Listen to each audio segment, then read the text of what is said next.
उपस्थित बुजुर्गों, माताओं, बहनों, नौजवान साथियों और इस कृषि प्रधान देश के उज्जवल भविष्य के बच्चों, मैं आदरणीय चौधरी देवीलाल जी के और आपके मध्य में हाजिर रह करके वो जो आपको दिशा निर्देश दें और जिस उत्सुकता से लगातार 5 घंटे तक इस कड़कती हुई धूप में आप बैठे हुए हो, मैं बाधक बनना पसंद नहीं करूंगा, मैं भाषण नहीं देना चाहूंगा, बल्कि मैं सर्वप्रथम आदरणीय चौधरी देवीलाल जी का इस बात के लिए धन्यवाद करूंगा कि आखिरकार विपक्ष के सभी लोगों के उस आग्रह को उन्होंने मान करके आज के इस पवित्र दिवस को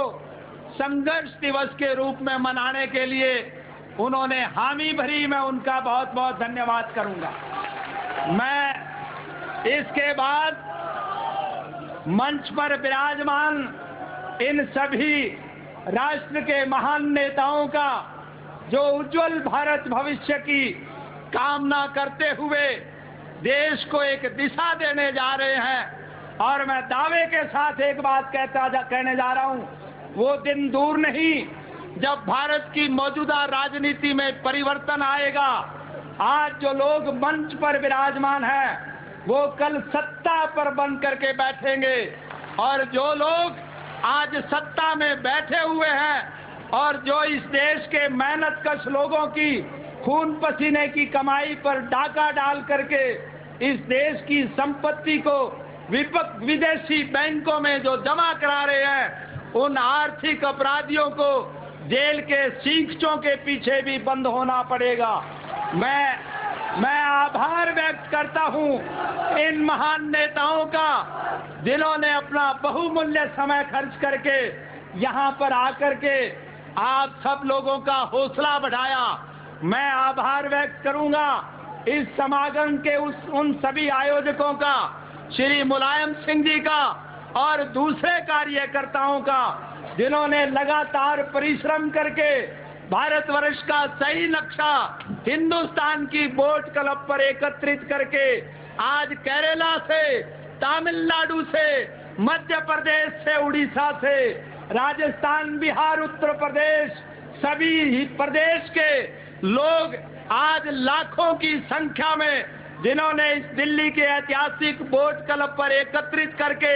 हम सबका आपस में समन्वय स्थापित किया। देश और प्रदेश के नाम पर अखंडता का नारा देने वाले उस राजीव गांधी के मुंह पर एक करारी शपथ मारी जो देश तोड़ने का काम करता जा रहा है। मैं उन सभी कार्यकर्ताओं का आभार व्यक्त करूंगा जिन्होंने लगातार 22 दिन तक अनथक परिश्रम करके देश में एक नया नक्शा कायम करने की कोशिश की, और मैं आभार व्यक्त करूंगा हर जनता दल के उन स्वयं सेवकों का जिन्हें ग्रीन ब्रिगेड की संज्ञा दी जाती है, जिन्होंने इस सारे आयोजन को पूरी तरह से अच्छी तरह से अनुशासन में रख करके शांति प्रिय ढंग से लगातार 5 घंटे तक इस सारी कार्रवाई को चलाने में अहम भूमिका निभाई है। मैं धन्यवाद करूंगा भारतवर्ष के इन लखोखा मेहनतकशों का, जो कन्याकुमारी से लेकर कश्मीर तक और राजस्थान के उन टीलों से लेकर के हिमालय की चोटियों तक बसने वाले सभी लोग जो आप यहाँ एकत्रित हैं, और जिन्होंने ये आदरणीय नेताओं के उस कथन को स्वीकार करके चौधरी देवीलाल जी के संघर्षमय जीवन से प्रेरणा लेकर के इस देश की राजनीति में परिवर्तन लाने का संकल्प लेने के लिए जो आप उपस्थित हुए हैं, मैं आप सब लोगों का आभार इसलिए भी व्यक्त करूंगा। प्रेस के भाई भारी संख्या में बैठे हुए हैं, ये जितने लोग यहाँ पर एकत्रित हैं, ये सब अपने साधनों से आए हैं, पैदल चल करके आए हैं, साइकिलों पे चल करके आए हैं, ट्रैक्टर ट्रालियों में बैठ करके आए हैं, रेलों में बैठ करके आए हैं। इन्हें लाने का काम जिस प्रकार से केंद्र की कांग्रेस पार्टी की सरकार किया करती है। इस प्रकार का काम नहीं, और ये मेरे कहने की जरूरत नहीं, मैं दावे के साथ एक बात कहने जा रहा हूं, ये विश्व की विशालतम रैली है। सुनने में आया है कि कभी चीन में माओ ने एक रैली की थी जिसकी संख्या 7 लाख थी, और मुझे याद है सन 1978 में स्वर्गीय चौधरी चरण सिंह के पवित्र जन्म दिवस को जब हमने किसान दिवस के रूप में मनाया था, 25 लाख की संख्या में लोग एकत्रित थे। आज अपना रिकॉर्ड हम स्वयं तोड़ने जा रहे हैं। आज की ये सभा उन दोनों सभाओं से विशाल है और विश्व के इतिहास में एक लामिसाल रैली है। मैं प्रेस के साथियों से एक बात कहना चाहूंगा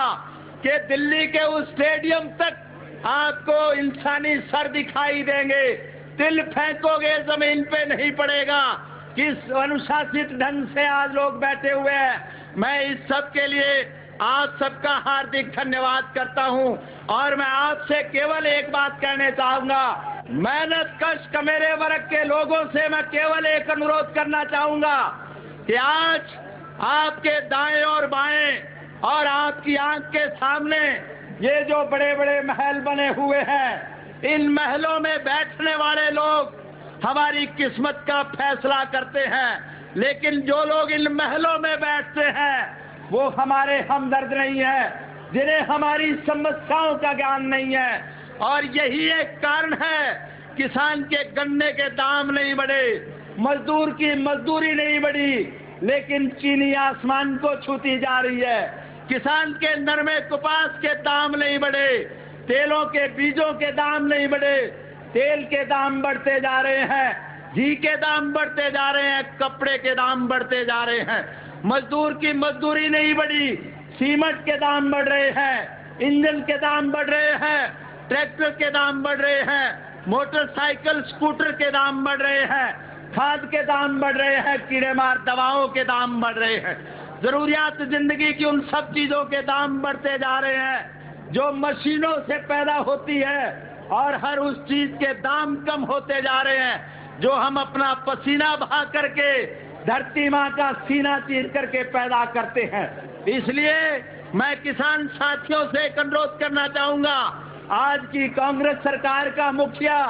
राजीव गांधी हर स्तर पर फेल हो चुका है, चाहे वो आर्थिक मामला है, चाहे वो सामाजिक मामला है, चाहे वो राजनीतिक मामला है, चाहे वो देश का आर्थिक मामला है, आंतरिक मामला है, और चाहे वो विदेशी नीति है। आज सारे विदेशी मुल्कों से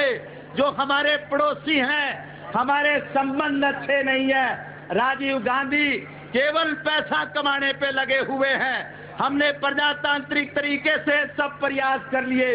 हमने राजीव गांधी से हर दफा आग्रह करके देख लिया कि देश के हाल पर रहम करिए। सीएजी की रिपोर्ट के बाद उन्हें अपने पद से त्याग पत्र देना चाहिए था। विश्वनाथ प्रताप सिंह ने सबूत के साथ जब इल्जाम लगाए, कांग्रेस की सरकार नहीं मानी थी। सीएजी की रिपोर्ट ने मोहर लगाई, फिर भी नहीं माने।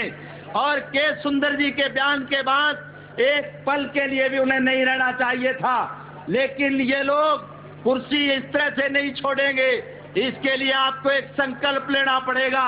चौधरी देवीलाल जी के संघर्षमय जीवन से प्रेरणा लेकर के आज की इस भ्रष्ट और करप्ट सरकार के खिलाफ संघर्ष करने का संकल्प लेकर के जाएं। और जिस प्रकार से महाभारत की लड़ाई को टालने के लिए भगवान कृष्ण के सारे प्रयास विफल हुए थे, और आखिर में जाकर के उन्होंने कहा था दुर्योधन पांडवों को केवल 5 गांव दे दे। और इसके लिए जब कृष्ण गया और दुर्योधन ने कहा सुई की नोक के बराबर भी धरती नहीं मिलेगी, तब भगवान कृष्ण ने कहा था ले अब हम जाते हैं, अंतिम संकल्प सुनाते हैं, यातना नहीं अब रण होगा, जीवन जय या की मरण होगा। दुर्योधन तू भूषाई होगा, हिंसा का उत्तरदायी होगा। इसलिए मैं आप सबके माध्यम से